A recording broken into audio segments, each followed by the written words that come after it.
This week on the RC Shop, we discover what went wrong with the shop truck, Frank and I finish up the Highway 1 project, and we take one final look at it.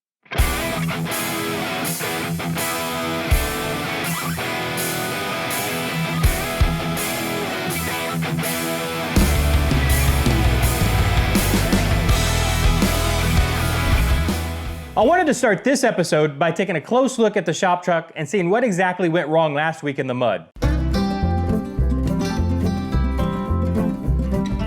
Hey Frank, get the shop truck up on the rack. When I first realized the back wheels weren't being powered, I knew a drive shaft had dropped, and that kind of angered me because these are RC four-wheel drive Punisher shafts. Then I took a closer look. Looks like nothing actually broke, just one of the set screws backed out. Whose job was it to add Loctite to these things? This demonstrates the importance of anytime you're threading metal to metal to add some kind of thread locker. Here at Creepy Crawler's Garage, we use Loctite. Let's take a closer look. There are two grades of consumer Loctite, blue and red. Blue 242 secures nuts and bolts from loosening and can be removed with hand tools, where red 271 is more permanent and requires heat for removal. You'll want to keep this in mind when you're choosing which product to use. 99% of the time, you're going to use the blue thread locker on these little trucks. Leave that red stuff for your full-size truck.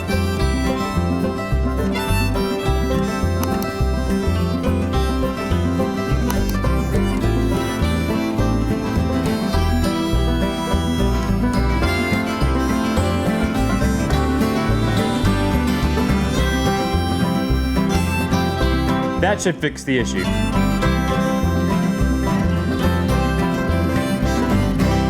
Now let's take a quick commercial break, and when we get back, we'll see what Frank's up to. Have you, yes you, ever wanted to support your favorite RC shop in the entire world? Maybe with a t-shirt or a hat?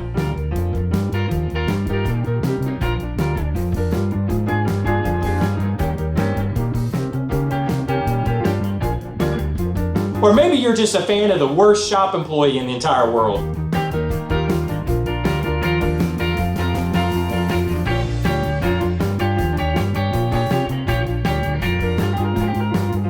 Well, you're in luck, because we're taking pre-orders on the t-shirts and hats you just saw. If you want to be one of the cool kids, check the description below and order for the entire family.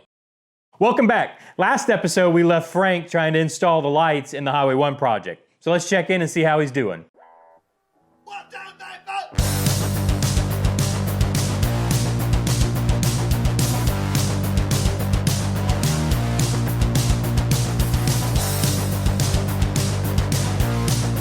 All right, so I see he hasn't made much progress. Let's hop in and give him a helping hand.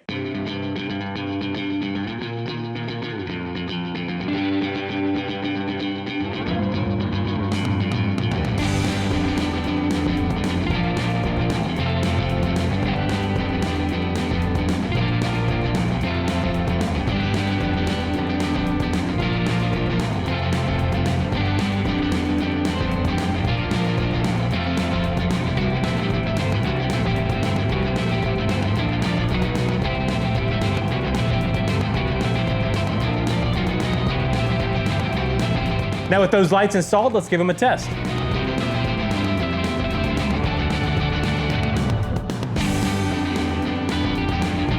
So we just have a few more items that Frank and I need to button up on the Highway 1 project, starting with wiring this winch up to the third channel of the radio. Frank, go grab me the new controller so I can describe the differences. You can see the original controller here. This required a key fob to control it. The Highway 1 guys want to use a wireless controller where this will wire in to be controlled by the third channel of the radio.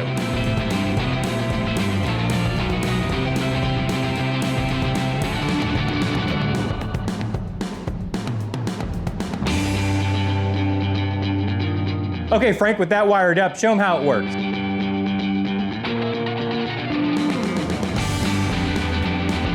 Frank, again. Well, at least we know it works. Now, the one last final detail we need to take care of is those decals. So I'm gonna have Frank take you guys over to the print shop and see the decals being produced and having them applied.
Okay, we're gonna take one last commercial break. When we get back, we're gonna take one final closer look at the Highway 1 project.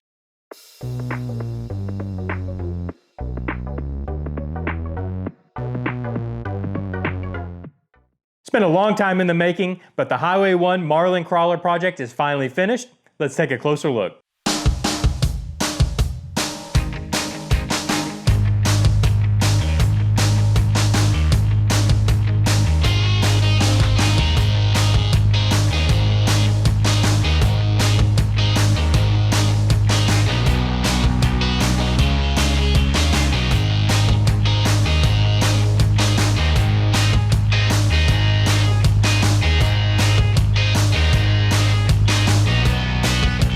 Now it's just a matter of packing it up, getting it sit out to Highway 1. Well, check that one off the list, and you guys, check back next episode, see what the next project is. And if you want to keep up with that, hit that subscribe button, hit the notification button, and get the notification when the new episodes come out. And before you go, stick around and check out the photo that Matt sent me of his rig parked on the rock. And if you want your rig to be featured at the end of one of these episodes, send me some photos to the email down in the description. Thank you for joining me here in the RC shop. I'll see you next time. Bye-bye.